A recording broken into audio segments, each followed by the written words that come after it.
a clear,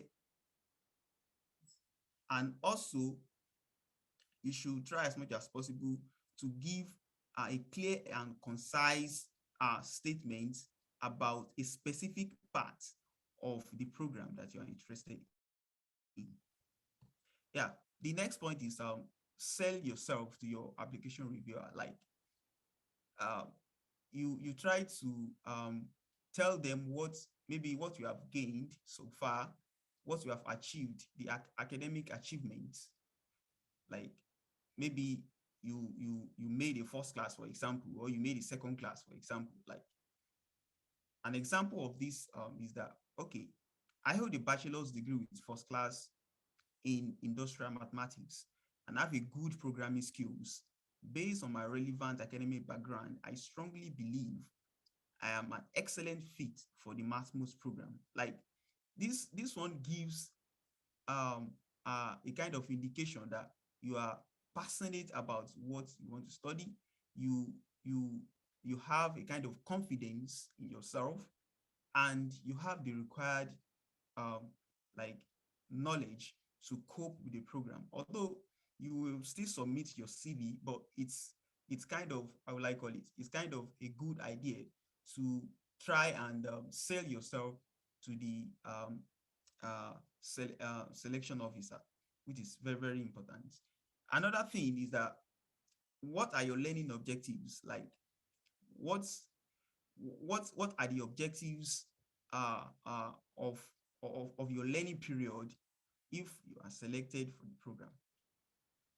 An example of this is this statement that I carved in. My learning objectives during the program include developing proficient professional skills in mathematical biology and biological processes to model and solve challenges in the health sector. If you look at this statement, like you are directly stating a concise objective about a particular aspect of the program. For example, Mathmods and Intermaths programs, like they contain a lot of how would I call it? Maybe subfields or different aspects. But you can't just generalize everything. Like you must have a kind of particular stuff that you are interested in the program and try to like spot it on in the learning objectives. My learning objectives during the program include developing proficient professional skills in mathematical biology and biological processes. Mathematical biology and biological processes are specific aspects of the programs. And also, what do you want to use them for? To model and solve challenges in the health sector. And improving my interpersonal communication and organizing skills by volunteering for student society in Italy, to building social professional networks for future collaborations. This one also like give them the impression that you are not just a kind of bookworm type. Like you still have some some skills that you have to like acquire for that can benefit you. You know, like in this era now, like all the application reviewers, they don't just they are not just interested in um, maybe you made a first class, or like you maybe you have a good grade. Like like you have to give an impression that you still have a kind of social life that will um try to portray you as a kind of relevant person in the society. Like try as much as possible to factor in something social, something pertaining to other people in the society. It is very, very important. Yeah. Another point is that realization of your goals after the program. This is very, very important too. Like you have to tell them that, okay, after you have gained all the necessary skills and everything embedded in the program, tell us how you are going to use it. Tell us about your goals in life. An example of this is that on completing the Mathmod MSc program, I intend to solve some of the challenges in Nigeria's health sector through modeling of real-life issues. There are even some scholarships that, like, they are very particular about the application of your knowledge gained to your home country. For example, the Commonwealth shared scholarship. Like they are very, very particular about that. There is even a kind of section that they dedicate for that to state your goal after the program, like, and specific to your home country. So, like, don't just be selfish. Try as much as possible to tell them how you are going to use your knowledge to, like, to serve humanity, to, like, a kind of the betterment of the society. And also give the consequences of this. Like, okay, if you have applied all these things, this will largely improve the health status and general standard of living of the people in my own country. It's a very good stuff. And you can summarize it of, okay, I see myself becoming an internationally renowned applied mathematician who will be committed to solving earth-focused developmental challenges, particularly in sub-Saharan Africa. So, like, this is a very clear statement about your, like, maybe your long-term goals in life. Yeah.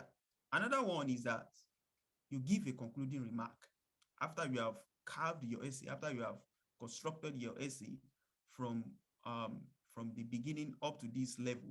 You have to give a kind of concluding remark. And this concluding remark, in my own opinion, should encapsulate something pertaining to like the capability of the program to give you the skills that you need, the skills that you need to succeed in life. Like, okay, give them the impression that if you are selected, if they select you to undergo this training, it will benefit you in your career. An example of this is that I strongly believe that bagging the Mathmods MSc degree will equip me with the necessary skills to achieve my long-term career goals.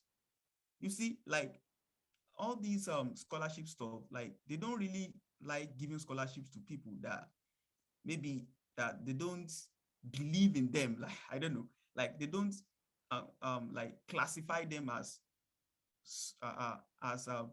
like a kind of body that can change their life. So, like, a lot of scholarships are aimed at changing lives. Let me just say a lot, because there are some scholarship bodies that is a kind of a tease for that. Like, you come for our program and we gain some stuff from you and also gain some stuff for us. Like, yeah. So you can chip in this kind of statement, like, as an example. I strongly believe that bagging the Mathmods MSc degree will equip me with the necessary skills to achieve my long-term career goals, which align with the objectives of Goal 3 of the United Nations Sustainable Development Goals. That is good health and well-being. Are people happy about this? Can you hear me, please?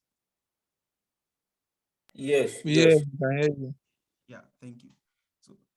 So like a concluding remark, try as much as possible to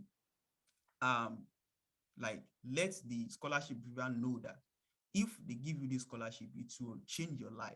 Like, it will equip you with the necessary skills that you need to achieve your career goals. Yeah. The last point is that do not plagiarize SOP/motivation letter. Yeah, this is very, very important. A lot of people do this. Like, they don't want to sit down and construct, like, a winning SOP or motivation letter. They just want to go online and just copy some stuff.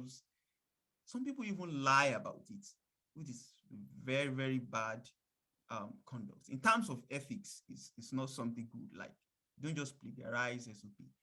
I saw some, I think I saw a post, it's not last week, that a Rhodes scholar, it's not Rhodes or maybe something like that. I think a Rhodes scholar got rejected because she lied about the information provided in her SOP or motivation letter, which is a very bad thing.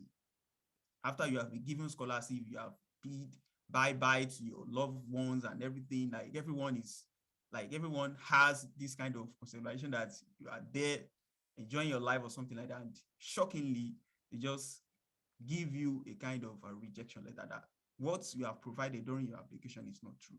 So Don't plagiarize. Don't lie about your SOP. Be realistic. Sit down and construct your SOP and motivation letter very well. Take your time. Yeah. So the next thing is I will talk about the constructive CV. Like CV is one of the documents that you need to apply for Mathmod or Intermaths program, and it's I think it has some a kind of tangible points, like they associate some points to this CV. Yeah, I will start by saying you try and follow the format stated on the website. I think there is a format that the Mathmod and the Intermaths program coordinators use, which is the Europass. Like you can use the website to construct this CV. If you have already like had a kind of CV before, you just need to be copy and pasting your information into the online system, and it will generate it automatically. So try as much as you can to follow the format. Failure to follow the format might result in a kind of not good consequence. So follow the format stated on the website. Are people happy about this? Can you hear me, please? Yes, we can hear you. And Okay. to remind you that you have just 5 minutes left. Okay, thank you. I will try and run it through the slide. So now the next one is carefully itemize your contributions under work experience. Don't just give like vague statements about your contributions under work experience. Try to itemize what you have done under the work experience section of your CV. And the next one is include relevant information and skills. You know, like I try to stress the aspect of relevant. I said relevant. So relevant in the sense that look at the program you're applying for and look at your experiences.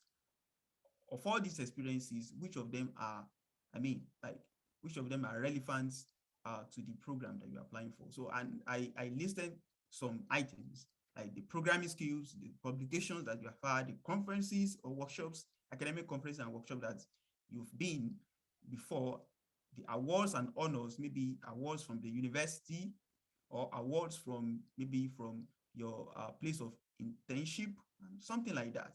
And also you can include volunteering activities too. But like, be very careful about this.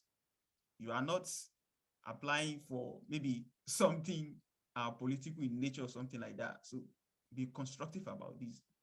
Just include the relevant information. Yeah, the last one is that you have to reconstruct your CV to suit your application. Most people make this kind of mistake. They just have only one CV for everything, which is very, very bad.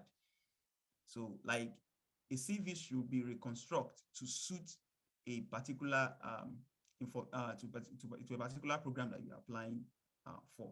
So reconstruct your CV. Don't just use single CV for every application.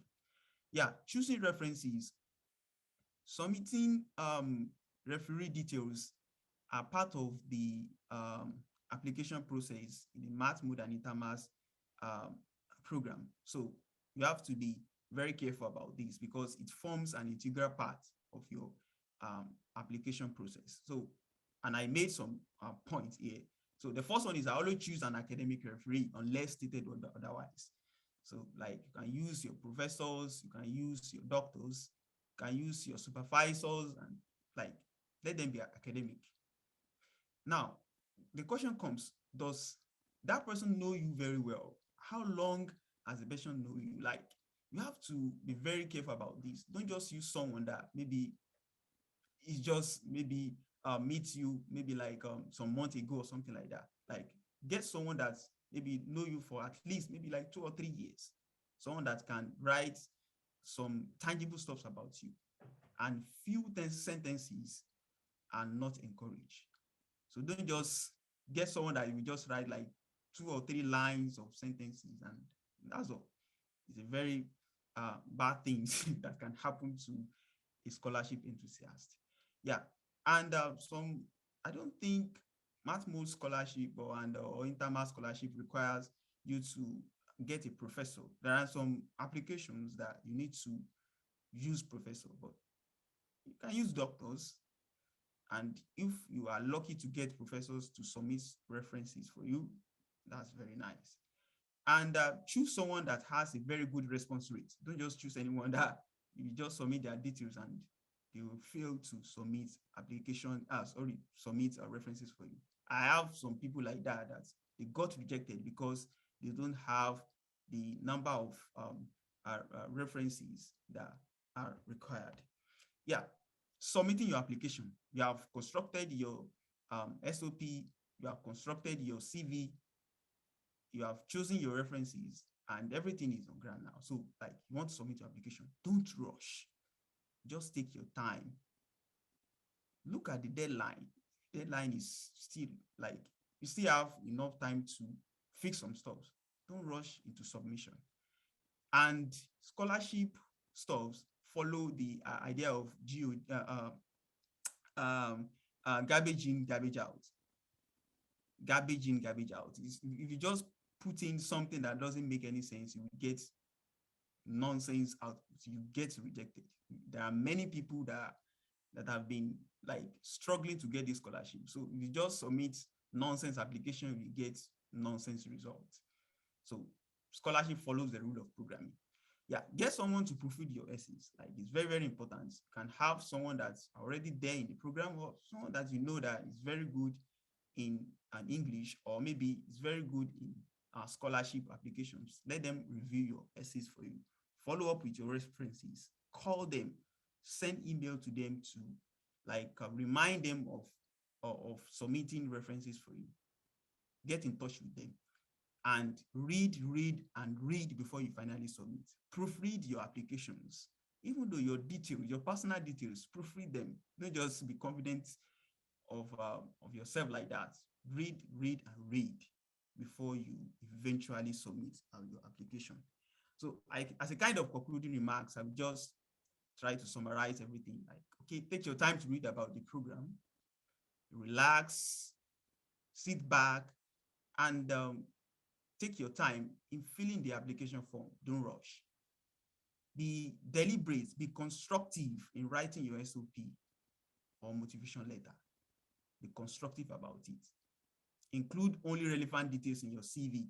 Don't just include anything. Look at the program, what's the need for the program, and tailor your CV to suit what is needed. And choose your referees very well. Choose them well in terms of response rate, in terms of how long they have known you, in terms of the number of sentences they can write about you, and proofread your application before you finally submit. This is very, very important. There might be some errors. Human beings are bound to errors. So you can proofread your application very well many times before you finally submit it. And I think if you follow all these guidelines, I hope that you have a good result. So I wish everyone well. Thank you so much. I think I don't overuse my time. I don't know. Thank you so much, our dear Mathmix scholar. Am I right? Mathmix, right? Yes. Okay. Right. Just to cap it all, Rashid Ibrahim graduated from the Mathmod program in 2021, and just immediately won his PhD scholarship. So he's a Mathmix scholar. So you've just heard from a powerful man. At the same time, I would like to introduce Habib Babatunde. He was a one-time Commonwealth scholar, and at the same time, after he graduated, he won a PhD scholarship in Boise State University. So I want to ask, Habib, do you have anything to say as regards competitive application, just within 4-5 minutes, 5 minutes maximum? Can I hear you, please? We can't hear you. This is your speaker is bad. What is that? You should have informed, like you should have informed them about it. So maybe we have got a new feels. Habib, it's really bad. We can hardly hear you. Do you can you get any solution to it? Why we come back to you? Any solution? Let me see. Okay, so we'll wait for Habib till he fix his device. So as a kind of maybe a quick stuff, like some people wrote in the chat that maybe they need the slides. I will make it available to the organizer. Maybe you can get back to. I will send it to the organizer, or I don't know whether I can send it here for everyone to download. Please, you can send it here. I think you should be able to send it. Just send it so that people that need it can actually have the file. Jim or Teslim, you have questions, please, after the meeting, we will gather all the questions and we'll answer because we are running out of time now.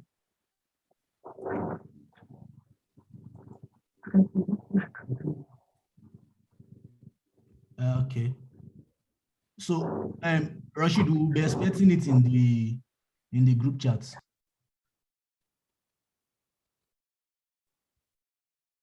Rashid, can you hear me?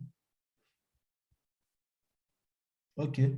The next thing we'll be talking about now, we'll be waiting for Habib, but for now, the next thing we'll be talking about will be. Yeah, I've sent the file. I think everyone. Oh, okay.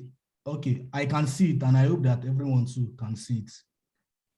So the next thing we'll be talking about is selecting the most appropriate partnering institutions. As I believe everyone here already know that the Intermaths and the Mathmod program, or let me say the Mathmod and Intermaths program, is subdivided into 3 sections. We have the Mathmod, we have the Intermaths, and we have the Intermaths double degree. So to give idea of what I'm talking about, I'll just go to the website and share my screen right now. Share.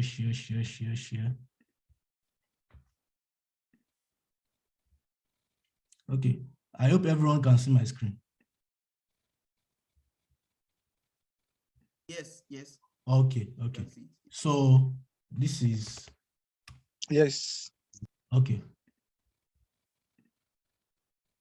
Okay, so this is it. This is the Intermaths website, and you can see everything. We have the Erasmus Mundus, we have the double degree, and we have the Mathmod. So these are the 3 programs that are under the Intermaths/Mathmod. And in my own view, I will advise that you apply to these 3 programs, the Erasmus Mundus, the double degree, and the Mathmod. So the difference is that for this Erasmus Mundus, you have your you are on a full scholarship. So let's start with Erasmus Mundus now. If I'm coming to okay, let me say EMGMD scholarship. So we can see, you people can read this later. So this is just like a summary of contribution to travel cost, contribution to subsistence cost, number of scholarships. You can read what they mean by targeted regions. You can read what they mean by partner country. You can read what they mean by program country and all of those things. So I will not be talking about the funding of this Erasmus Mundus because there is nothing to be strategic about with it. So when you come here, you can decide to spend your money. So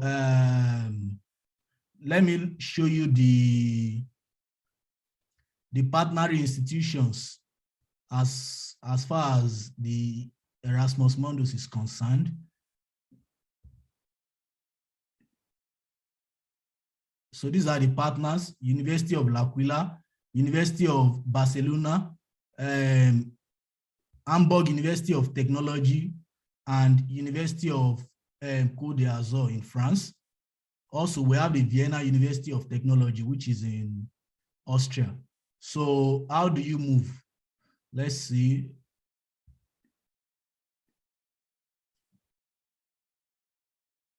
Let's see the program details. Can you see? So all of these things are what you can read yourself. There are things that you can read yourself. Your semester 1, you will spend it a 4 semester common to all students on Foundation of Applied Mathematics in L'Aquila. Your semester 2 will either be in Hamburg or in Vienna. And what you'll be doing is basically numerical modeling training.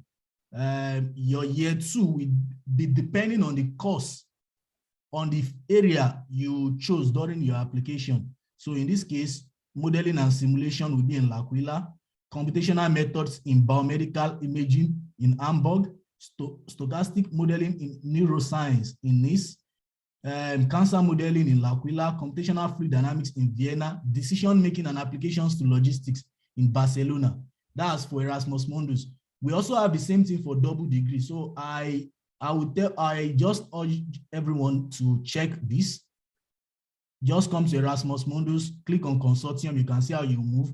Come to double degree, you can click on, when you come to double degree, you can click on probably program detail. Let's see. So you can click on program detail to see how you will move. Let's see mobility. Okay, all students will spend their first semester, the first semester at UAQ. UAQ is L'Aquila. For the second semester, the cohort is split into 2 groups. Okay, I think this is still Erasmus Mundus, sorry. Let's see.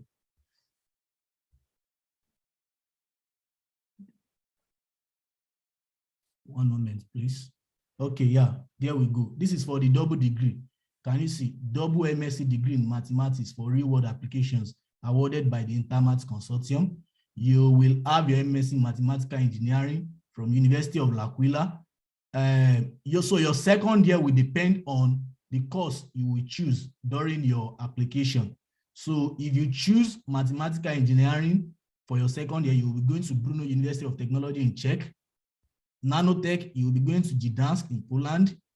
This is MSc Mathematics. They have what they do to inside this mathematics, maybe pure or applied or whatever. You have to check. You go to University of Karlstad in Sweden. MSc Mathematics, University of Silesia. I can talk about this because that's where I am. And they have 2 areas here. You have mathematics in finance and economics, and you also have mathematical modeling. Then we have MSc in applied mathematics. This will be at the Ivan Franko National University. This is in Ukraine. So the same thing for Mathmod. We all can check all of these things when we have the time. So how can we select the most appropriate partnering institutions? The number one thing I would like to talk about is you have to consider your area of interest, what you are really interested in. If you are interested in computational fluid dynamics, which is under Erasmus Mundus, as I've shown you before, you should know that, oh, this is what I really want to focus on. If you are focusing on maybe like mathematical finance, and you know that mathematical finance is somewhere here, so I expect that during application, when they ask you that, is there a university you would like to go for your second year, I expect that you all choose University of Silesia in Katowice. That's if you're interested in mathematical finance or you're interested in mathematical modeling. If you're interested in mathematical engineering, I expect that you choose Brno University of Technology for your second year. So I don't just expect you to just choose anything from your second year because you feel like, oh, I want to go to Germany or I want to go to this thing. So your preference should firstly be on your area of interest, and your second preference should be on the money you will be seeing, which is the funding. So we'll talk about it as soon as possible. So forget about I want to go to Germany. When you get here, you have your Schengen visa. You can visit 26 countries, if I'm not mistaken, and you can go as you want. So let that one be at our mind. I have just told us how we can select the most appropriate partnering institution based on 2 things: your area of interest and the finance or the funding you will get from there. Let me show you what is in Mathmod. This is mathematical modeling. What do they do in mathematical modeling? It's a joint master program in mathematical modeling in engineering. run by 3 European Union universities: University of L'Aquila, University of Hamburg, and University of Côte d'Azur. So you look at the mobility scheme now. You will be, look at it from here, you will be indeed studying in Italy for your semester 1, then head for Germany for semester 2. Please, let's pay attention, because I know some people applied to this program maybe 2 years ago, and they know that Mathmod can either go to Germany or Austria. It is no longer the case. After your first semester in Italy, your second semester will be in Germany. That's a certain distance. And finally, make your way again to one of our 3 partners. What are the 3 partners? This is it that I have said before. So that means after your first semester that you will start in L'Aquila, your second semester will definitely be in University of Hamburg in Germany. Your second year will now be in one of these 3. If you come to University of L'Aquila for your second year, there is an implication to it on your funding. If you remain at Hamburg, there is a distance too. You should expect a consequence of wherever you find yourself in your second year, either good or half good or anyhow. This is for France. So I've just said that we should select these institutions based on our area of interest. Number 1 thing, select the institution based on our area of interest. Second thing, consider the funding. And this funding is what we'll be talking about right now. And I would like to start with, let me stop sharing my screen now. Okay, stop share. So I would like to call on Daniel David Olutunde to give us what the funding is like in Germany. Hello, Daniel David, can you hear me? Yes, I can hear you. Okay, please, not too long, I would like you to tell us about the funding. We already know that you will be starting your first semester in L'Aquila. So I would like you to tell us the funding, starting from the Abruzzo grants, for the first year. Then second semester, I want you to talk about the mobility fee too. The mobility fee. Then the second year, for those that will remain in Germany, I want you to talk about Erasmus, that they will pay them. I mean, all the funding that will attach to someone that starts first semester in L'Aquila, second semester in Germany, then second year in Germany. You have the mic now. Okay. Thank you. So concerning the funding, just as it was stated already, from my experience of this program, it's a nice program actually because of its exposure and all sorts of.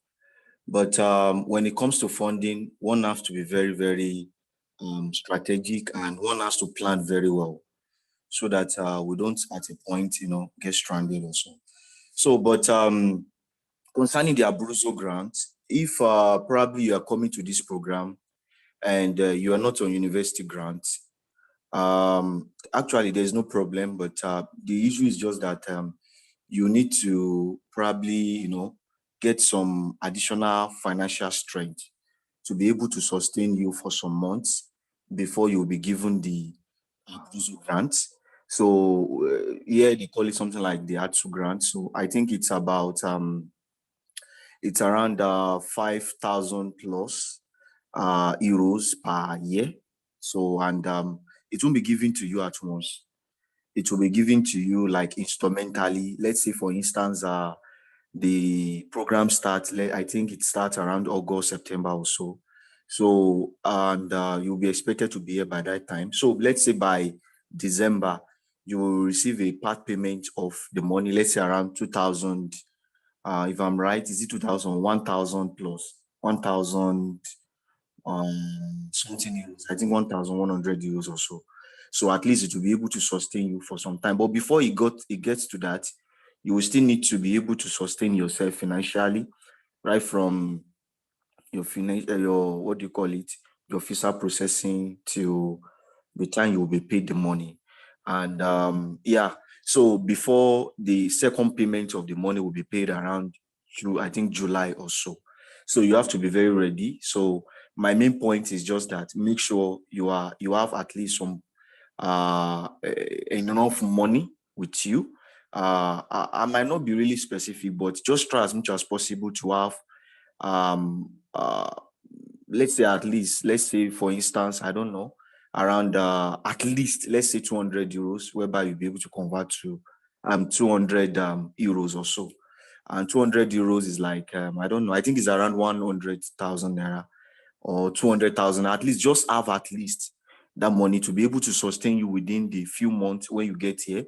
And always note that I'm not including the money you'll be spending before getting here. I'm only focusing on the money you need to be able to sustain yourself, because you need to get housing. And housing in L'Aquila here, you can get like at least, let's say, like 150 euros, like 200 euros houses. So at least to be able to sustain you before you'll be paid the Abruzzo grant. So that being said, what other thing? Okay. Then for the second semester, it depends, because from the just like what my other colleagues highlighted earlier, they are very, very right concerning the mobility, just as he showed you on the website. It's just that in this time, during our time, as a Mathmod student, we went to Austria. Some of also our colleagues also went to Germany. And before the second payment, don't forget of the Abruzzo grant will be paid to you. You would have traveled. You guys would have traveled. So you still need, okay, for instance, from my experience of a thing, when I wanted to travel to Austria, because I had low financial strength, it was really hard for me to really, get some things done. And, it wasn't really easy. So even despite they pay the money in December, there are still some fees you have to pay, consistent house rent, you need to pay bills and so on, even with the part payment. So you need to be strategic. Okay, so for the second semester, probably for some guys, I know the Mathmod students are no more going to Austria. They are all heading to Hamburg. So concerning the information I was able to get from my other colleagues that went to Hamburg, Hamburg is a very expensive place to be.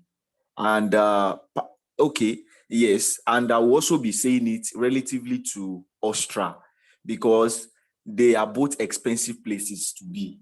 I think when I went to Austria, we spent per month, we spent close to like 370 euros per month, and that's like I don't know how the naira money is being converted now, but I believe it should be close to like 200,000 naira or 220 something thousand naira per month.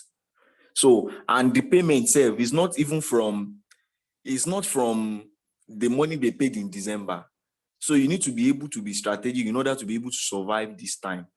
So it is during your time, maybe when you are at your, let's say for the Mathmod student, you are at, let's say Hamburg, maybe after like 2 or 3 months, that's when the second payment will be paid, which will be around, they have a way of doing it. It will really help you a lot. So they will pay the money around that June, July. So, and before the June, July, the question is, how would you survive? So you need to really count your costs before you take this book. It's a boot step actually, and there is advantage to everything. But even with the advantage, there is things that will really cost, that will bring gain. Sometimes they don't come easy, they come with pain. So I believe that that's just what I can say. Then concerning the hand, then for those that will be traveling, let's say for the second semester, for the Erasmus, they call it mobility or something like that, mobility funding. During in our time, I think if I could remember vividly, we collected up to, I think, close to like 2,000 or 3,000 plus, I think. for the mobility, different from the Abruzzo grant that we had. So the mobility funding is just for like you leaving L'Aquila to another country. So they give you funding for that too. That also is being paid instrumental. It's not paid completely. It's also paid like they will pay you some when you get there, and they are very sure they've confirmed that you are already situated at the designated place. So they will pay you some amount. And let's say like I think then they paid us close to like 1,000 something, 1,000 euros. I might not be really specific, but it's around that money. So, and I think that was also one of the things that really helped us to be able to pay rent. Because imagine paying rent for like paying like 370 euros for like 4 months, even before the money lands. It's really a big task.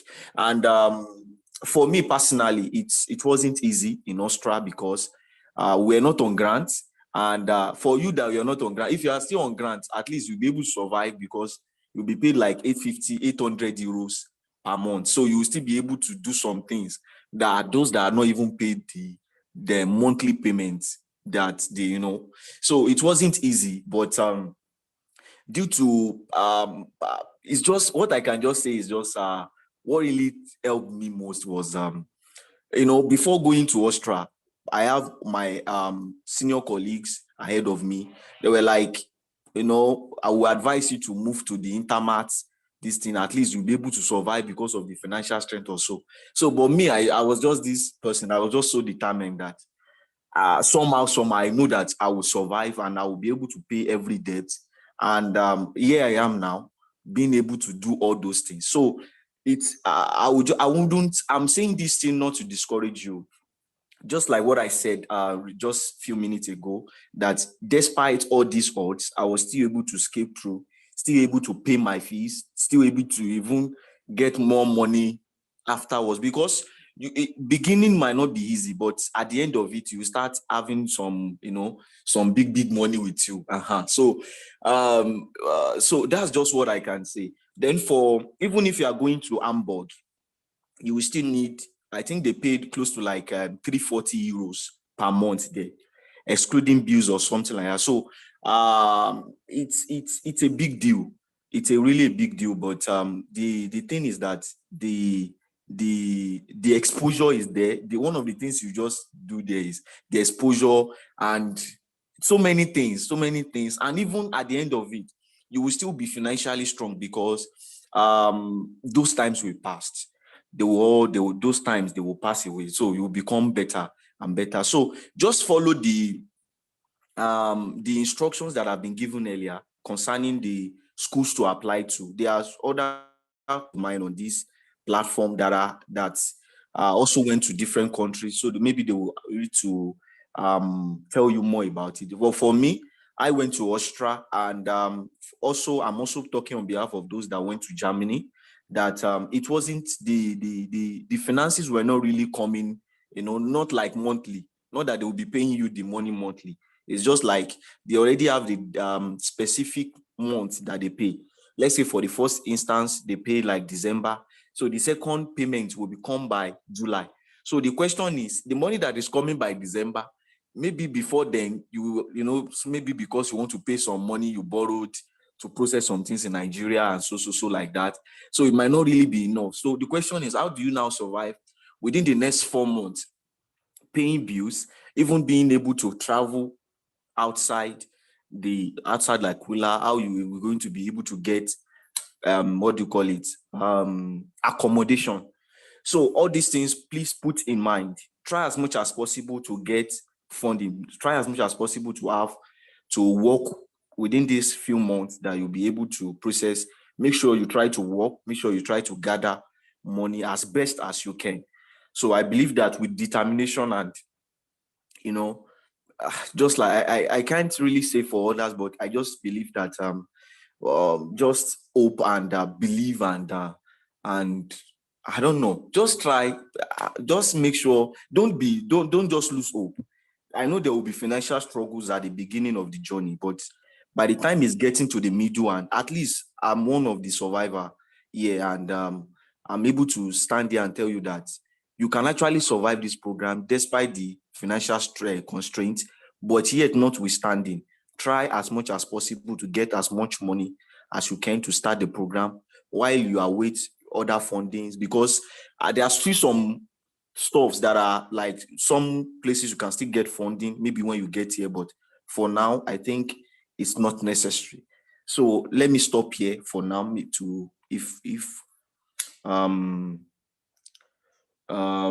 there is any question, just as it has been stated earlier, try to compile it, then we'll be able to answer everything. Thank you.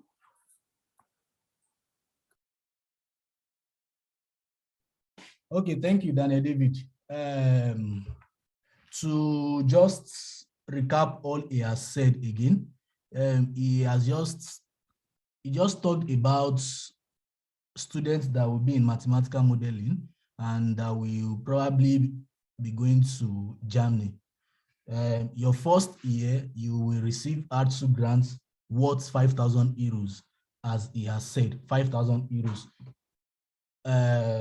Then if you'll be going to Germany for your second semester, the Erasmus will pay you something they call mobility fee. Mobility fee is like, oh, you are traveling and take this. And the mobility fee will be worth maybe around 2001, 2004, as he has said. So, and they will not pay it at once. They have a structure of paying all of this money. So don't forget, that's just for your first year. So if you are, your second year will now depend on where you find yourself. If you remain in Germany or you go to France, then Erasmus will now pay you another mobility fee again. They will pay another mobility fee again. But if you are going back to L'Aquila, because L'Aquila is your home country, they will not pay you that mobility fee. So you have to see the disadvantage that is attached to students that will be returning to L'Aquila for their second year. So, and in that your second year, you will still receive another Abruzzo grant worth 5,000 euros. So that's like Abruzzo grant 5,000 euros year one, year two, 5,000 euros. That's 10,000 euros. Mobility fee for your second semester and mobility fee for your second year. So at the end of the day, not to long the whole talk, you are guaranteed to receive about maybe 15,000 euros for your first year and second year. You are guaranteed to receive about 15,000 euros. So now I would like to call on Sumbi to give us what it is in Czech Republic. Thank you. Hi guys, please can you hear me? Yeah, we can. Yes. We can hear you. Yes. Good evening. So my name is Tumbi, as mentioned earlier. So I'm in my second year here in the Czech Republic at Brno University of Technology. So I think basically I'll be recapping everything Daniel Davis said, just particular to Brno University here in Czech, right? So from what they've said, I think they've mentioned it all, right? So basically it's just, there are two sets of fundings. You have for Erasmus, whenever you're traveling, Erasmus plus mobility, right? Oh, that's the name, Erasmus plus mobility fund. So if you are leaving your country, your home institution, they will give you that. And also there is a regional scholarship or bursary that they give for you in in Italy. So that is basically split into two. It's for your accommodation. I think they give you a sum of 1,500, 1,500 euros for your accommodation, and they give you another 2,001 or something, I've forgotten, as other fees, maybe for upkeep or something. But like they said, most of their payments here is not monthly, is instrumentally. So they give you a certain amount in December. I'm talking about Abruzzo now. Then they pay you the other one by this. So the only thing I would just try and tell people is that if you know that you don't have a big source of income, I would recommend that you go for Intermaths. But then that one doesn't mean that you should not go for Mathmod if you want to, right? But the reason I said this is because if you're staying for Intermaths, you could stay at the dorm that the what's it called, the regional body provides. So you will not pay any accommodation. And trust me, that's the most expensive thing in Europe. Food is not really that expensive, but if you got in your accommodation sorted out, then you're good to go. So that means you're not paying accommodation for 1 year, but then you will not get any money also till June, right? So if you know how to sort out yourself for food and all, so that means the only thing you'll be paying is food and bus ticket and all that, right? So for second year, if you're going to different countries, yeah, for Mathmod, I'm not talking about Mathmod because I'm an Intermaths student. So I'll focus on Mathmod, on Intermaths. So if you're going for Intermaths, your second year, you leave your home country, right? You go to somewhere else. So that place, they pay you depending on the standard of living. But I think in total, they will pay you around 650 euros monthly, but like they said, it won't be monthly. They pay you 80% at the beginning, and they pay you the 20% at the end. There's one they pay you 50% in the beginning, then 50% at the end, right? All these I'm saying is I'm not too detailed about, because it really doesn't matter. Once you get your admission letter, trust me, you will know whether you should go or you should not go, right? So I'm not trying to just dampen our morale, right? So but like just what they said, you have your 80% at the beginning, so you know that, oh, this amount you having with you till the end of the program. So it's left to you to either squander the money, spend it all at once, or be a bit strategic in your spending, right? Because at the end of everything, you still have some money with you. And also that's just the only thing I have to. Okay, so I don't know if I could talk about academics, because Yeah, you can talk about the situation in Czech Republic. so I think people going to Katowice, it's more programming structured. I don't know if that is true, but I think so, because of the courses you guys did in the second semester in L'Aquila. So for us in Czech Republic, it's more about engineering math, optimization, and basically optimization in almost everything. You do optimization in computer science, algorithms and all. You do optimization in fluid. You do optimization in normal, what's it called, logistics, all these things. So it's basically optimization. And you do a bit of analysis too, functional analysis. So, but academically, I would say it's a bit more intensive than most of other countries. I stand to be corrected though. I think it's a bit more intensive. Like you do classes back to back, and you're spending less than 10 months. Although yeah, they say it's 10 months officially, but you're graduating very fast. Like, yeah. So the only thing I would just say about that is it's quite challenging because there's no time. It's really, really intensive. But I mean, I have people here that have been here and they really had good grades. So it's about your will. If you really like Olamide said, I would invite you also to go through the website, choose the one you like, right? And please just don't choose the courses because of the name. The name are deceitful, trust me. So there are some people that can tell you they are this thing about big data, right? So just don't choose about the name. If you see a name on the website, try and check what it really entails, if it's something you would like, right? Because the fancy name really doesn't really mean a very interesting course sometimes. Oh, all right. So, and also, like Daniel David said, if you really don't have like if you are really not wealthy, right, you will have financial challenge you get, but it's not as if it is not possible for you to scale through. You will still scale through, right? But just keep on the faith, and if you really want to do it, please put in your whole best for the application. When it comes out, then you can decide to to turn down the offer or to go for it. I think that's all I have to say. I don't know if there's any question, or maybe I should recap some things. Okay, thank you, Tsumbi. For the questions, I suggest that after the whole presentation, we can entertain the questions. So, Oh, okay. Thank you very much. yeah, thank you for that brief info.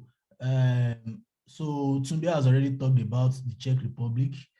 Now I would like to call on Jim Mohammed. Jim Mohammed will be giving us what the situation is like in Austria. So Jim Mohammed, please, since Tsumbi has already talked about point 3 and point 5, I mean, the funding and the situations in Czech Republic. So I'll just ask you to also talk about the funding as it applies to Austria and the situation academically as it is in Austria. So please, as brief as you can. Thank you. Okay, good evening, everyone. I hope you can hear me. Yeah, we can hear you. Yes. Oh, okay, that's good. Oh, okay, my name is Ahmed Jimon, and I'm in second year in the University of L'Aquila. So as Olamide suggested, so I will just go through the funding and the situation in Austria again. Okay, so I think David has explained everything already, so I will just add a few things about the funding. So the first thing I will be talking about is, okay, so if you are on the university grant, I think the university will be paying you 850 euros per month for the first 10 months. So that means that 850 euros will be paid throughout your year one. Also, if you are not on the university grant, you will get the ARSU grant as explained by Daniel David, which will be paid in installments. But we are looking at the two payment, it is after everything, it's more or less the same thing. So there's nothing big about them. It's just that those on the university grants, they will definitely have enough money to take care of themselves throughout the program, while those not on the university grants will face a little financial challenges for few months, and after, I think after the year one, everything will be fine.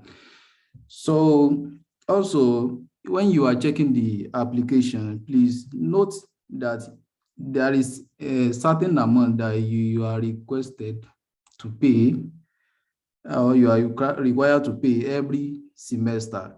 I think the money depends on the program you are going for. The Intermaths, I think they are paying maybe 500 euros per year or something like that. But for Mathmod students, you will be paying 500 euros per semester. Please note that, because all this money you are hearing, you start calculating them in your head. Sorry, Okay, Jim I Ahmed. should be big boy after everything. Jim Sorry. Ahmed, please, Okay. that has been updated. So it is 350 per semester. So For Intermath. for the both programs, for all the programs, 350 Oh, per wow. semester. Yeah. Okay, so that means things is getting better. Okay, also please note that all this money that they are explaining, they are subject to change. So we are only explaining this based on what we have seen so far, and that is the estimate. Okay, so the situation in Austria. Okay, so if you are not on the university grant, when you are going to Austria for your second semester by March, okay, so you will be getting the Erasmus mobility funding, and that one, it is about 650 euros per month. So you will be spending 7 months in Austria. So it is 650 euros multiplied by 7. So they have a formula on how the money will be paid. So the thing is, once the first installment is paid, I think for about 3, 4, 5 months, you'll be fine. You'll be able to sort out your expenses if you are not spending much on that.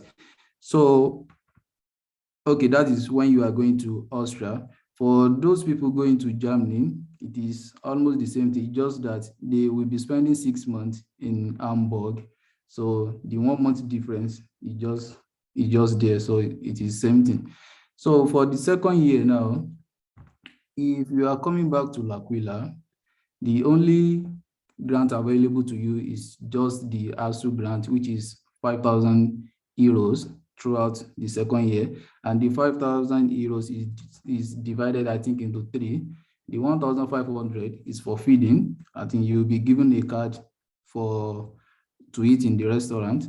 So you'll be given 1,500 for rent reimbursement, and the remaining 2,000 is for your upkeep. So it now depends on how you want to spend this money. And also, if you are on the university grant in your first year, so you will also be getting the same amount with those people coming back from either Germany or Austria to L'Aquila, you'll be getting the same amount. So for those people that will be staying back in Austria, in their second year, they will also be getting this also the 5,000 euros that the people coming back to L'Aquila will get. They will also get the same amount. And also, they will be paid in their second semester, since they have gotten 7 months of mobility. So the remaining 5 months will also be paid. So making 10 months, which, so this payment now makes it the same thing with those in Intermaths. Is the only difference in Intermaths and Mathmod is just the expenses, because Austria and Germany, they are very expensive place to be. So that's the only difference in the two. And academically in Austria, I think most of the courses, they are coding oriented. Like you have to be good to some extent in coding, though they will start from the basic.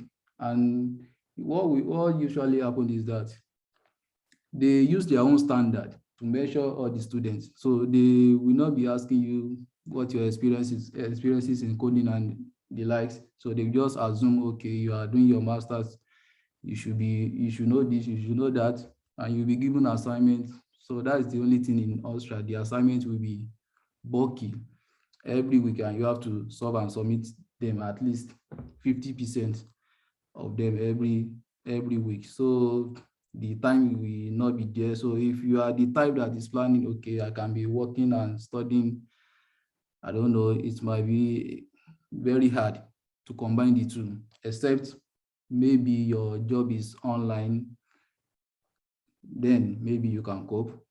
If you still have some people around that can help you through the assignment and all. But if you are the type that you want maybe a physical job that you will be going maybe 6 hours, 4 hours, it will be very hard to do. And for those people that will be in L'Aquila, if you are planning to look for side hustle, I'm sorry, that might not be possible, because also in L'Aquila here, it is kind of crazy, but trust me, you will get through it. We all know how the situation in Futa was like, and it is more or less the same thing, just that you don't have time to do another thing. You just have to be consistent with your reading and all those things. So I think that one is virtually everywhere. What else to talk about?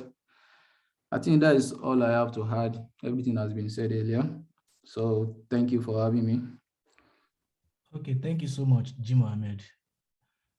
So since about 3-4 speakers have spoken, I think we have covered everything that applies to Mathmod. So if you find yourself in Austria, if you find yourself in Germany, if you find yourself in France for your second year, if you find yourself in Germany for your second year, or you find yourself in Austria for your second year, you know what they all imply. You are qualified to get the Erasmus mobility, and also qualified to get the Abruzzo grants. So there is one important grant that we've not really talked about, and that is the Fondo Giovanni. So I think Jim Ahmed has brilliantly added Erasmus and Fondo together, and the Fondo Giovanni together for him to say they are entitled to 650 euros per month.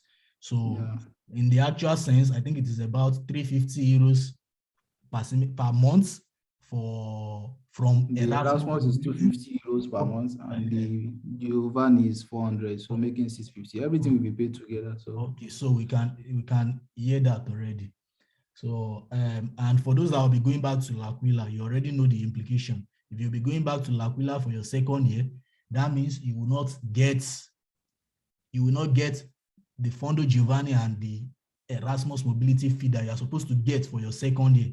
I mean, the balance from, because the whole idea is that the Erasmus and the Fondo Giovanni, the maximum you can collect as a student is 12 months. So your second semester, you already spent maybe 5 months, 6 months. If you are in Austria, you spend 5 months. If you are in Germany, in Austria, 7 months. Okay, 7 months. In Germany, how many months? Germany, 6 months. Okay, so in Austria, 7 months. In Germany, 6 months for your second semester. So that implies that during your second year in Austria, you will be left with 5 months to claim from Erasmus and Fondo Giovanni. And in Germany, you will be left with 6 months to claim from Erasmus and Fondo Giovanni. And if you go to France too, the same thing applies. You'll be left with, is it the same thing or they will get 12 months? No, it's the same thing. Okay, the same thing. But for those that will be going back to L'Aquila for their second year, they are not entitled to that balance, to that 6 months or 5 months that is left. Reason being that you are going back to your home country. So, and as a result of that, you will not get that balance. You are only entitled to the ARTSU grant. So all that being said, I feel we have done justice to the funding that applies to Mathmod. I already said we'll not be talking about the funding of Erasmus Mundus because everything is covered. I mean, the funding over there will guarantee you don't need to be strategic. You can only be prudent in your spending, but you don't need to be strategic from how you will start. So let's talk about the Intermaths. The Intermaths, it's kind of similar. It's like something that is linear. So I'll be talking about the funding for Intermaths. All Intermaths students will spend year 1 in Italy, in L'Aquila, and they will get MSc Mathematical Engineering. So the implication that you are spending your whole 1 year in Italy means that the only money you collect in your first year is Abruzzo grant, which is also ARTSU grant. And Abruzzo grants amount to 5,000 euros. How is the 5,000 euros paid? 2,100 based on your 2,100 for stipend. That's the cash. I mean, the money that will be paid into your account, 2,100, 1,500 euros meant for rent reimbursement. That is, they are refunding your rent. So if you like, go and live in house that you pay 500 euros per month, and at the end of the year, you have spent 6,000 euros on accommodation. What they will pay you is 1,500 for your accommodation reimbursement. So if you are able to get a house of 120 euros, including bills less than 140 euros altogether, then at the end of your 10 months, you have spent 1,400 euros for rent. That means you have still lived within the refund you will get. So 2,100 stipend, 1,500 rent, that's 3,600. Then 1,500 that will be meant for food. That's food voucher. You cannot have access to this money. As far as I am talking now, who knows, maybe next year they will monetize the food voucher. I don't know. But for now, you can only get a card that is preloaded with 1,500 euros. So you will eat your lunch and dinner. So there is one interesting thing about Intermaths students, which Tumbi has already said about living in the dorm. If you are the kind of person that can cope with new food, I mean, that you can cope with Italian foods, not all Italian foods, but you know what Italians eat. They eat pasta. So if you can cope with different kind of pasta, I implore you, or we all implore you, that's if you're an Intermaths, to stay in the dormitory. Reason being that you will not be under the pressure to write exam, and at the same time be under the pressure to make payment to landlord before all these grants start coming in, as you have explained, that they pay in installments. That's number 1. Number 2, I personally lived at the dormitory, and till today, I still don't know how much they pay for bills abroad. So either I like it or not, if I want, I would put on my lights. If I want, I put on my heater. I don't need to start thinking of, oh, I don't want to earn it so that at the end of the month, the bill will get jam-packed and all of those things. No, I don't have all those worries. So, and that's similar to everyone that has lived in ATSU.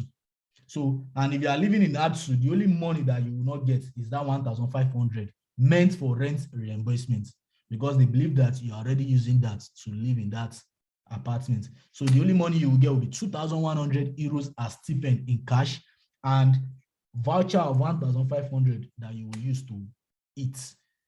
And of course, it will be very easy and convenient for you to always eat because you are living just beside the kitchen. Just walk, eat, go back to your room, walk, eat, go back to your room, and all of those things. So that's what applies to all Intermaths students that will be coming for their first year. Let's talk about the second year. It's kind of different when it comes to the second year. For the Intermaths people, we have different partnering institutions you can go to. You can go to Portugal, you can go to Sweden, you can go to Ukraine, you can go to Czech Republic, you can go to 2 schools in Poland. That's University of Silesia and Gdansk University. All of these schools, they have their goods and they have their bads. For example, the way they pay, let's talk about the Erasmus mobility now, because you will be living, after your first year, you will leave Italy to your second country for your second year.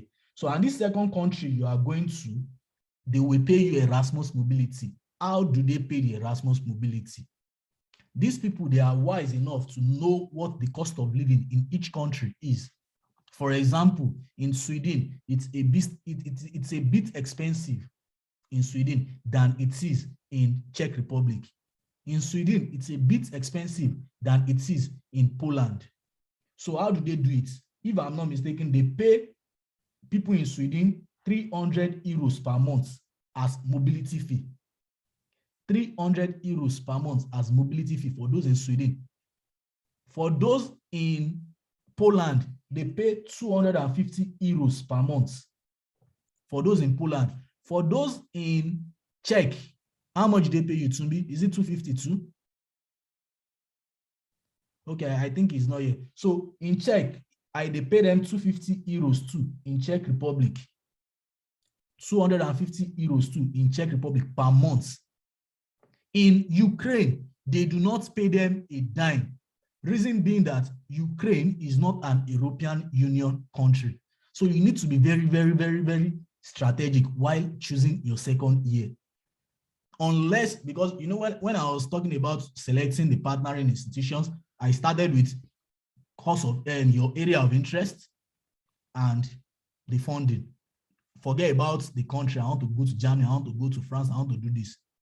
So if you are really interested in what they do in Ukraine, so be it, please go to Ukraine. But have it in your mind that you will not get this Erasmus mobility fee because Ukraine is not an European Union country. Now, I have given you the breakdown of how much mobility they pay per month for Erasmus mobility per country. But it gets kind of tricky as we go. In Czech Republic, they only recognize them as people that are going on 5 months Erasmus. So they will just pay them 250 euros times 5 months. That's 1,250 euros. So that is what they will collect from Erasmus mobility fee. For people that are coming to Poland, they recognize them as people that are coming for 12 months on mobility. So they will pay them 250 euros times 12. That's 2,000. What is that? Is it 3,000? That will be 3,000 euros as mobility fee. Can you see the large difference? If you are going to Czech Republic, it has implication on your funding. If you are going to Poland, it has implication on your funding. If you are going to Sweden, Sweden is paying you the most per month, but at the long run, it's not paying up to Poland. In Sweden, they are paying you 300 euros. But the sad part of it is that the Erasmus mobility fee is 6 months. So that is 300 times 6. In Sweden, they will pay you 1,800 as your mobility fee. In Portugal, similar situation. I think Portugal has up to 12 months. I'm not so sure because it's a new school. They have up to 12 months. Whatever it is, it will be 250 or 300 times the number of the months. That's for Erasmus mobility fee. And at the same time, there is what we call Fondo Giovanni. The Fondo Giovanni too will be paid just like that of, if I'm not mistaken, I think the Fondo Giovanni is 250 euros for all the students. Sometimes they say it depends on your IC or whatever. So I won't talk about the IC since you are not in Italy yet. So, but let's assume that the mean is 250 euros. So they will pay you 250 euros times the number of months you are on mobility. 250 euros times the number of months you are in mobility. So for those in Czech, they get 250 euros per month from Erasmus. They get 250 euros per month from Fondo Giovanni. With 5 months mobility, that will be 250, 250 in two places, 500 times 5. They are getting 2,500 euros for these two, from these two funding bodies. For those that are coming to Poland, 250 euros from Erasmus mobility fee, 250 euros from Fondo Giovanni, that's 500 euros per month, times 12 months, that's like 6,000 euros.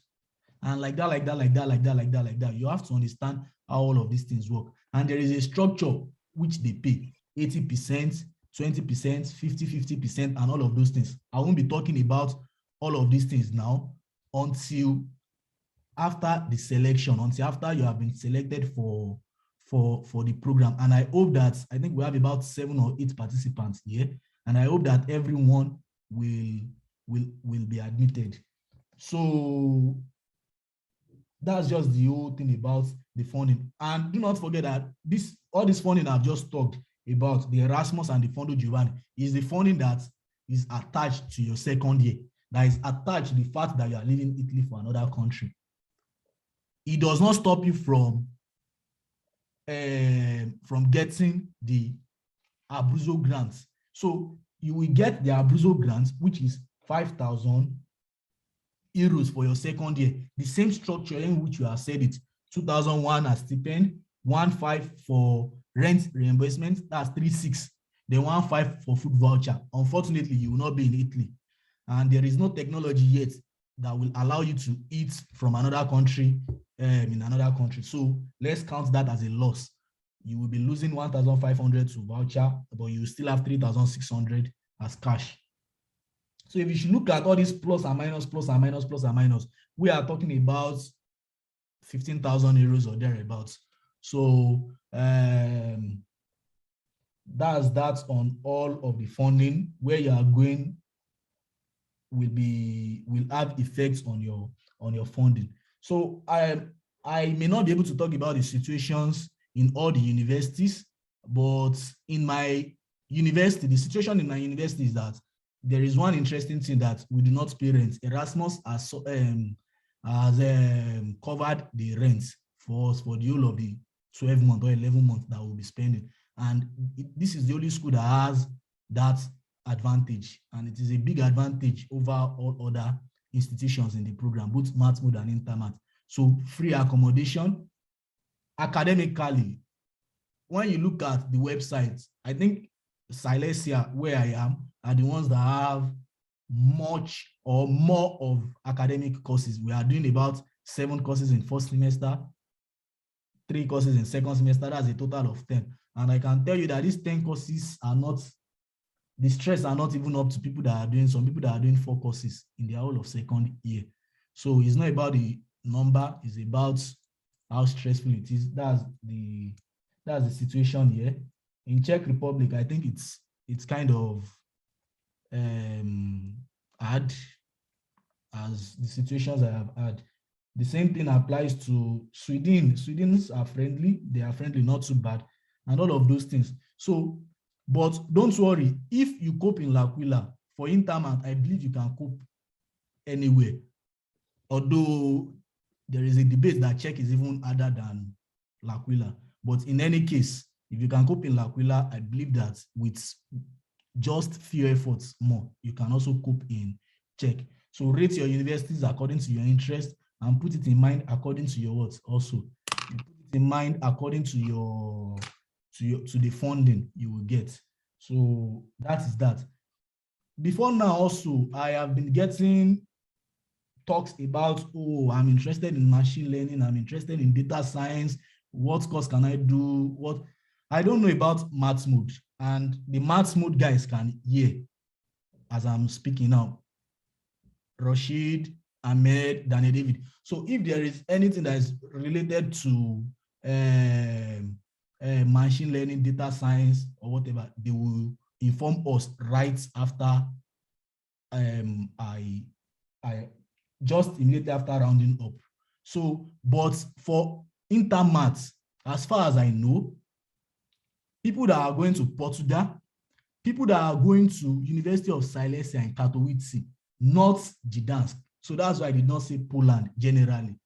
I'm stating it out now categorically. People that will be coming to Silesia in Katowice, people that will be going to Katowice, that will be going to Portugal, and people that will be going to Ukraine.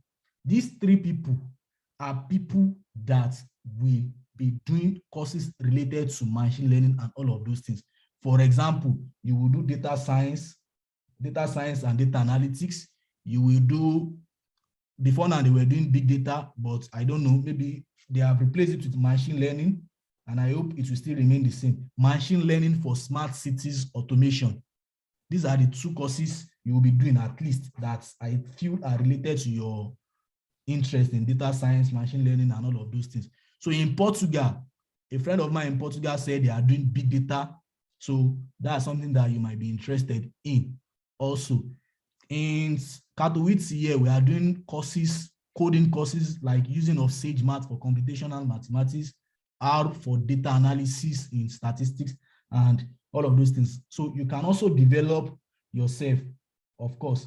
So now you need to understand what I've just said. Don't forget that Ukraine, people that are going to Ukraine will be doing data analytics, and they will also be doing machine learning. But now you have to ask yourself, if you go to Ukraine, what is the implication of your funding? You will not get Erasmus Mundus, or you will not get Fondo Giovanni. So why not channel your way to Portugal? Why not channel your way to Silesia in Katowice? So you have to be strategic with all of those things that I have said.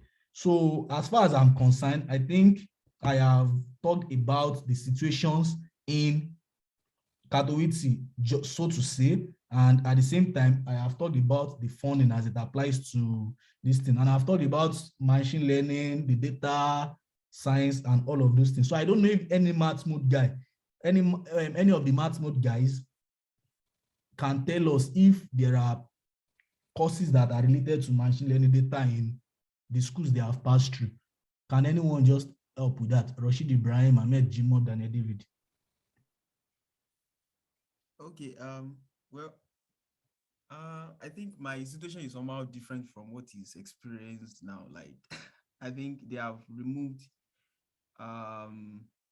TU from the partner institution for Mathmods, like ordinary Mathmods. Yeah, that's true. Yeah, but like, let me just talk about L'Aquila. Well, if you have a kind of interest in choosing optimization, I think there are two parts in L'Aquila for the second year: the agent-based modeling and optimization, and maybe optimization and mathematical modeling. Yeah. So yeah, as for me, I chose optimization and mathematical modeling. And you will do some courses that are something related to the use of maybe some algorithms that are widely used in machine learning. Especially, you will do a course called decision models, where you will use the idea of graph theory in modeling some problems, like all these stable problem, all these Hamiltonian problems, something like that. And they are very useful in machine learning. And also, you will do some courses in something related to regression analysis and separation techniques, all those stuff. Like, they are core aspect of machine learning. And also, you do some courses related to scheduling, operation scheduling, and it's the kind of something related to data too. I think one of the participants here is having his master thesis in operation scheduling, and I think he's going to use some data for that. And Okay, I saw in the chat that someone can't hear me. Or what? Hello? We can. We can hear you. Okay, thank you. For me, I can hear you. Okay. Can everyone hear me? I don't know. Yes, we can hear you. Oh, okay. All right. So, like, that's for L'Aquila. And for my thesis, I did something purely machine learning for my thesis, like in L'Aquila. So I did building machine learning models capable of classifying different cancers or something like that. It's a kind of classification problems for those that have knowledge about classification algorithms in machine learning. I worked with one research institute. Then they deal with clinical data. So, and I use a lot of machine learning algorithms like XGBoost, extreme gradient boosting, um, tree-based modeling, random forest, SVM, uh, decision trees, and I think I made use of artificial neural network. So like you can have your master thesis in machine learning if you have your second year in L'Aquila. So like you still have some things that deal with machine learning. So I think that's what I can talk about machine learning stuff. Okay. Thank you so much. I think the other Mathmod guys here also passed through the same thing with Rashid. So they will have the same experience. So not to waste our time because it's almost 11:30 and I understand that some people might be tired wanting to sleep because of church tomorrow. So now we would like to entertain questions. Okay, before we entertain questions, let me call Abi Babatunde now to quickly add to the number one thing on the topic that Rashid presented slide on, how to set up a competitive application. Because I believe that he also has experience having won the Commonwealth for his master's and currently on his PhD too. So, Abi Babatunde, you have this thing now. Okay, thank you. Can you hear me now? Yeah, we can hear Yes, you. we can hear you. Oh, okay. Welcome. I would like to commend the moderators of this meeting. So that's one of the ways to give back to the community. So in order not to waste our time, I think almost everything I have to say has been said by the previous speaker. So I would just like to give a summary or a short addition to what he said. So the first thing you need to do when it comes to application, because people think maybe application, scholarship applications is only dependent on your CGPA or what you have in, because people do say to me that if you don't have a first class, you will not be considered also. So think generally, so this is not something that is correct, because the application committee, they have different rubrics for applications. So number one, your essay. So try to make sure that your essay is unique. By uniqueness, I mean that just try to be as specific as possible, because the committee will be reviewing so many essays, and there is every tendency that there will be some similarities in the essays that people will submit. But what is going to make what is going to distinguish your application from what others submitted is how specific you are. So I think he has given my colleague has given some things to put in your introduction, in the conclusion. So when you are writing your introduction, just try to make sure that you are as specific as possible. So if you are writing anything as your motivation, try to give examples, because don't just give something that is going to be too general, because anybody could have written it. So just try to give examples, and the example, like, it may not be something that is an international example. Like it can be something it can even be something related to your current working, like your current place of work. So maybe you think there is something you are doing and you need to automate, or you think there is a way you could improve what you are doing using mathematical approaches or something like that. So these are things that will make your essays to be unique. So like everything you are giving, just try to be as specific as possible. Try to give examples. In fact, like I think for me now, because what I like to do is when I'm writing essay, I also try to give numbers. Like if I'm saying maybe Nigeria is in need of maybe Nigeria is in need of mathematicians, I try to give examples. Like, okay, maybe in this area, like if we can adopt if we can use mathematical models, like we can improve what the country is giving. So and I also try to use numbers to justify my motivation. So maybe I may just say maybe like 90% of the financial stuff that they are doing in the country, maybe like, and I would just try to give source also. So these are things that the committee wants to see. So these are things they want to see in your essay. So that aside.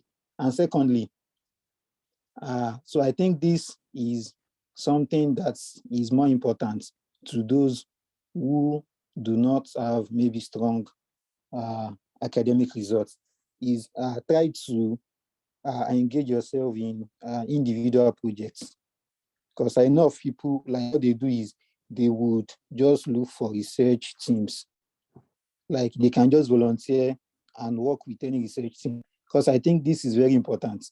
Because going for a master's degree or maybe a PhD, so they think you should have some research skills. And it is not just about writing your essay that I have so research skills. Like they want to see it, and how can they quantify your research skills? So they can do that using maybe the papers you have published. So like they want to see your research outputs, because people want to take someone they think that if we are bringing this person to our program, this is the person that is going to contribute to the vision of the program. So, because I know of someone, I don't know, that person is a popular person on Twitter. So he graduated with 2.2 in his first degree, like he had 2.2, and currently he's having his postdoc in Europe. I don't know, maybe somewhere in Europe. So like it is not about the degree or the certificate or the CGPA. So just try to engage yourself in projects, join research teams. Like you don't have to be the leading author. So although if you are the leading author, I think that is even going to help your application more, because they will see you as someone who is close to be an independent researcher. So, and that helps a lot, because it is going to balance whatever deficiency the reviewer has seen in your application. And we need to know that this reviewer, like they don't review applications like we may have in Nigeria, because they also try to give excuses, like what could have happened, like what could have made these students to get like this low CGPA. Like they try to reason from different angles. They don't just judge based on what they are seeing. So like the last thing I would like to say is just also try to engage in volunteering activities. Like if you may be doing, like it can be anything, you can just join any how do I put it, any NGO. Like it can be maybe health, how do I put it, this group that we do join in NYSC. So like you can just join. CDS, you So mean? these are things also that they want to see. So they want to see that you are someone who is ready to give back to the community. So, and these are ways the committee can also use to review your application. So in order not to waste our time, I think That's all I have to say. So thank you so much. Okay, thank you so much, Abi Babatunde. So now we'll entertain questions from people. And before that, I would like to ask the participants a brief question for a token, just to show appreciation to people that have joined. I would like to ask who can tell me the deadline for this program? If anyone knows, please tell me. March 2nd. Okay, fine. So please send me your account number on the group, while I appreciate you for that. So if anyone has a question now, please tell me. Let's know. If there is any question, please let us know so that we can answer. And if there is none, we'll round up the meeting. Victor is raising up his hand. Please ask your question. Akingbode, I'll be waiting for your message. Victor, do you have a question? Yes, I do. Yes, I do. Go on. Okay. Hope you can hear me clearly. Not so clear, but we can hear you. Okay. Firstly, I don't know what time it is over there, but it's evening here, so good evening, everybody. And then thank you for actually doing this. It means a lot. So my question is just about the part where the previous speakers said something about research. We can hardly hear you, sorry. Will you like to type in the group?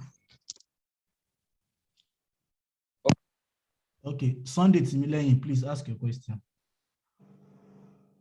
Is it better now? Okay, Victor, it's better now. We can hear you. Victor, we can hear you. Please proceed. You have 2 minutes to ask your question, please. Hello, Victor, we can hear you. You have 2 minutes to ask your question.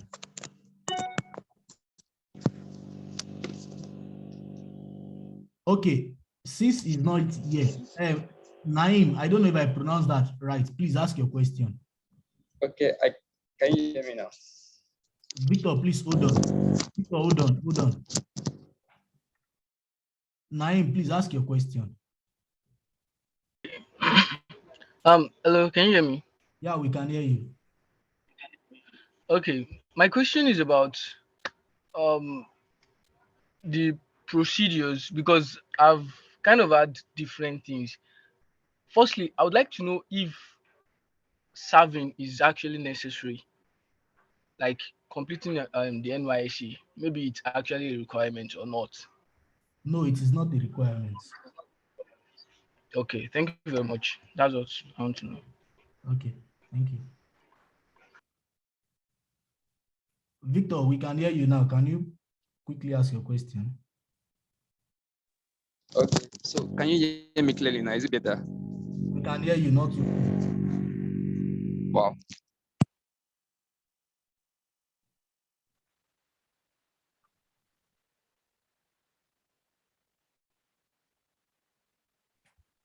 You can type in the group so that we can quickly answer.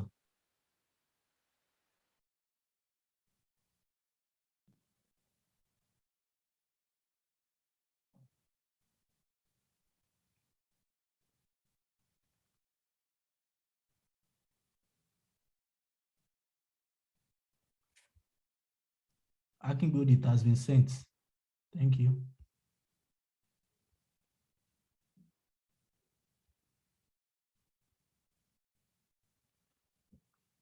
Victor, are you typing? Okay.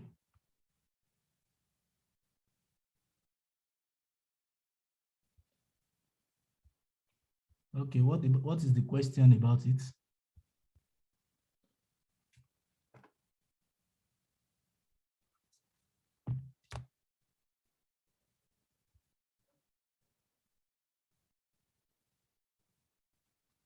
While Victor is typing, if there is anyone that has any other question, please ask, so we can, I want us to end this meeting in 6 minutes time, so everyone can go to rest.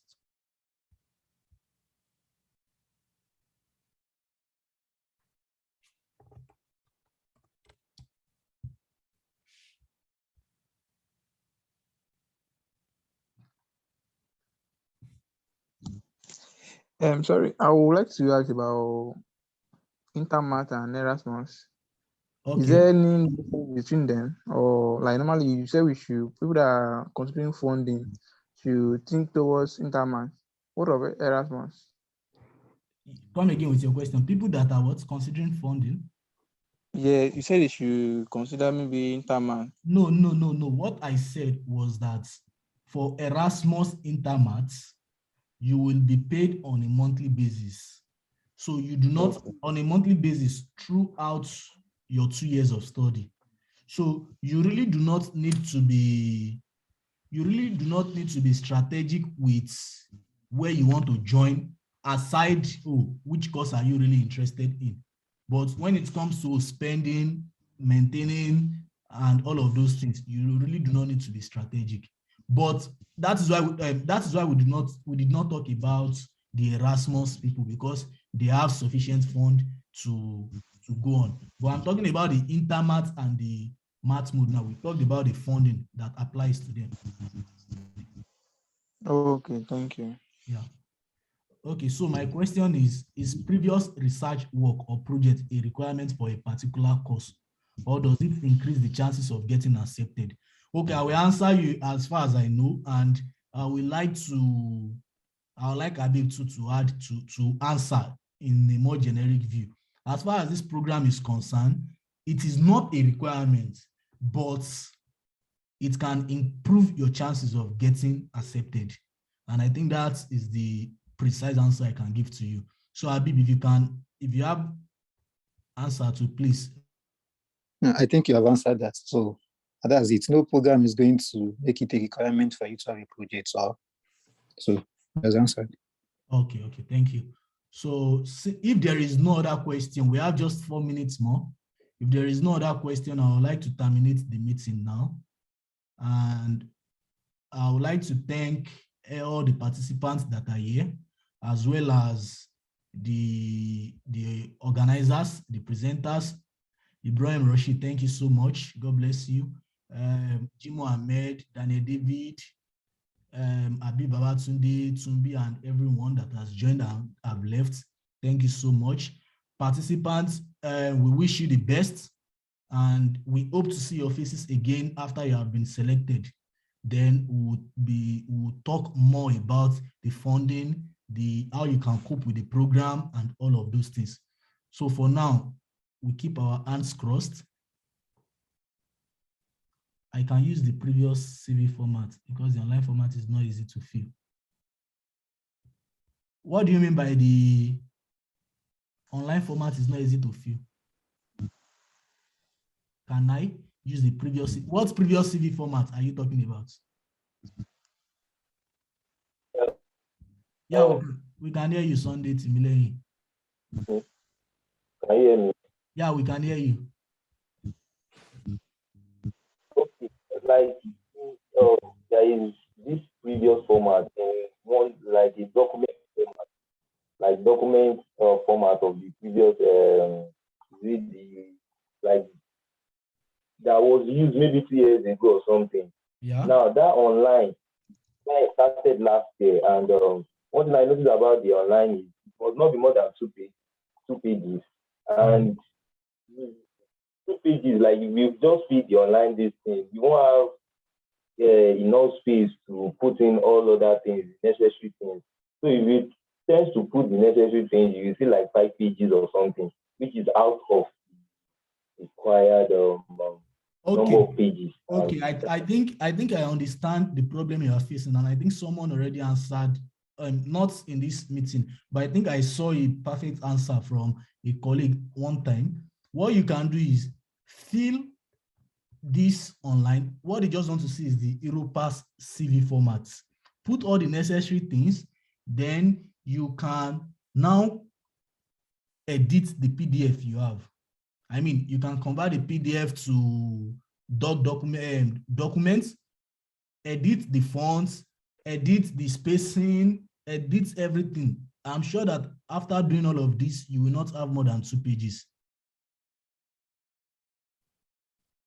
Okay. Do you understand? Okay.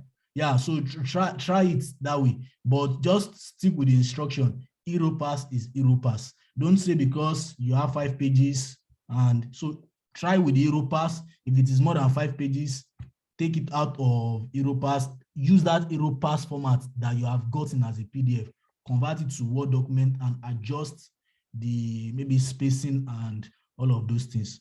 So I believe after that you will be fine. I got this, but the previous one too, the one I'm talking about, you know, like if you want to get the course description, you see it online. Like you go to a particular link, then you download it. You download as the Word document, like you understand. Yeah. So, like I think 2 years ago, that was 2020, now 2019, yes. Then I was like, I wanted to apply, but due to some reasons, COVID-19 and all, so I can't get my international passport, so I did not apply.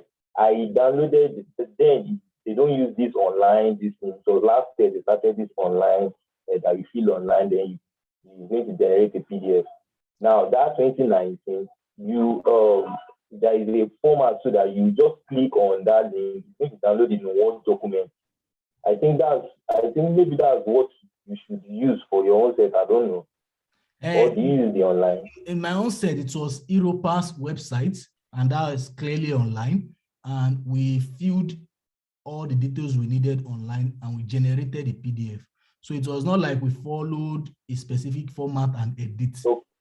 We filled it online. So now I understand that the website or the online, the online website might have been restructured than what we did. Maybe they have added some other features, but at the same time, you can just try this feature that I have told you.